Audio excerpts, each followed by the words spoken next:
जय श्री राम दोस्तों। वाल्मीकि रामायण के अलावा दुनिया भर की रामायण में हनुमान जी के संबंध में सैकड़ों कथाओं का वर्णन मिलता है। उनके बचपन से लेकर कलयुग तक तो हजारों कथाएं मिल जाती हैं।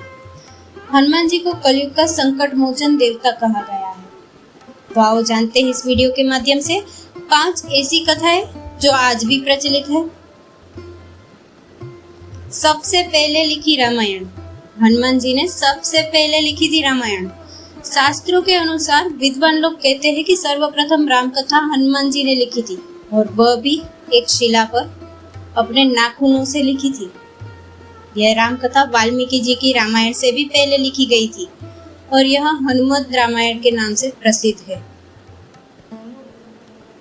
हनुमान जी हिमालय पर जाते हैं। वहां वे अपनी शिव तपस्या के दौरान की एक शिला पर प्रतिदिन अपने नाखून से रामायण की कथा लिखते थे। इस तरह उन्होंने प्रभु श्री राम की महिमा का उल्लेख करते हुए हनुमत रामायण की रचना की। कुछ समय बाद महर्षि वाल्मीकि ने भी वाल्मीकि रामायण लिखी और लिखने के बाद उनके मन में इसे भगवान शंकर को दिखाकर उनको समर्पित करने की इच्छा हुई। वे अपनी रामायण लेकर शिव के धाम कैलाश पहुंच गए। वहां उन्होंने हनुमान जी को और उनके द्वारा लिखी गई हनुमत रामायण को देखा। हनुमत रामायण के दर्शन कर वाल्मीकि निराश हो गए।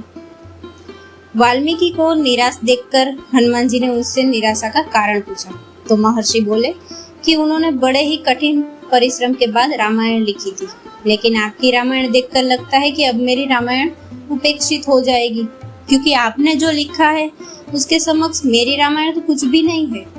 जब वाल्मीकि जी की चिंता का शमन करते हुए श्री हनुमान जी ने हनुमत रामायण पर्वतशिला को एक कंधे पर उठाया और दूसरे कंधे पर महर्षि वाल्मीकि को समुद्र के पास गए और स्वयं द्वारा की गई रचना को श्री राम को समर्पित करते हुए समुद्र में समा दिया। तभी से हनुमान द्वारा रची गई हनुमत रामायण उपलब्ध नहीं है, वह आज भी समुद्र में पड़ी है। 2 बार उठाया था संजीवनी पर्वत। एक बार बचपन में ही हनुमान जी समुद्र में से संजीवनी पर्वत को देवगुरु बृहस्पति के कहने से अपने पिता के लिए उठा लाए थे। यह देखकर उनकी माता बहुत ही भावुक हो जाती है। इसके बाद राम रावण युद्ध के दौरान जब रावण के पुत्र मेघनाद ने शक्ति बाण का प्रयोग किया तो लक्ष्मण सहित कई वानर मूर्छित हो गए थे। जामवंत के कहने पर हनुमान जी संजीवनी बूटी लेने द्रोणांचल पर्वत की ओर गए थे। जब उनको बूटी की पहचान नहीं हुई तब उन्होंने पर्वत के एक भाग को उठाया और वापस लौटने लगे। रास्ते में उनको कालनेमी राक्षस ने रोक लिया और युद्ध के लिए ललकारने लगा। कालनेमी राक्षस रावण का अनुचर था। रावण के कहने पर ही कालनेमी हनुमान जी का रास्ता रोकने गया था, लेकिन राम भक्त हनुमान उसके छल को जान गए और उन्होंने तत्काल उसका वध कर दिया। चारों जुग परिताप तुम्हारा। लंका विजय कर अयोध्या लौटने पर जब श्री राम उन्हें युद्ध में सहायता देने वाले विभीषण, सुग्रीव, अंगद आदि को कृतज्ञता स्वरूप उपहार देते हैं तो हनुमान जी श्री राम से याचना करते हैं कि हे वीर श्री राम, इस पृथ्वी पर जब तक राम कथा प्रचलित है तब तक निसंदेह मेरे प्राण इस शरीर में बसे रहे। इस पर श्री राम उन्हें आशीर्वाद देते हैं।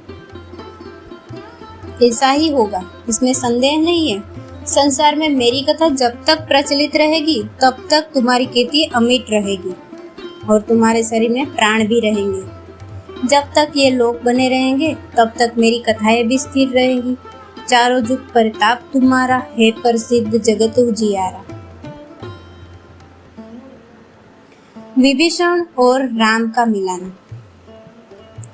जब हनुमान जी सीता माता को ढूंढते ढूंढते विभीषण के महल में चले जाते हैं, विभीषण के महल पर वे राम का चिन्ह अंकित देखकर प्रसन्न हो जाते हैं।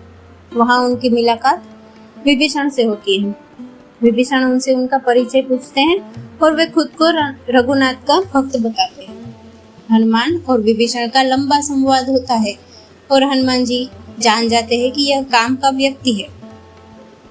इसके बाद जिस समय श्री राम लंका पर चढ़ाई करने की तैयारी कर रहे होते हैं, उस दौरान विभीषण का रावण से विवाद चल रहा होता है।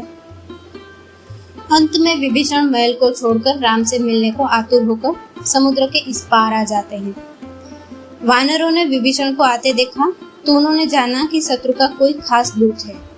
कोई भी विभीषण पर विश्वास नहीं करता है।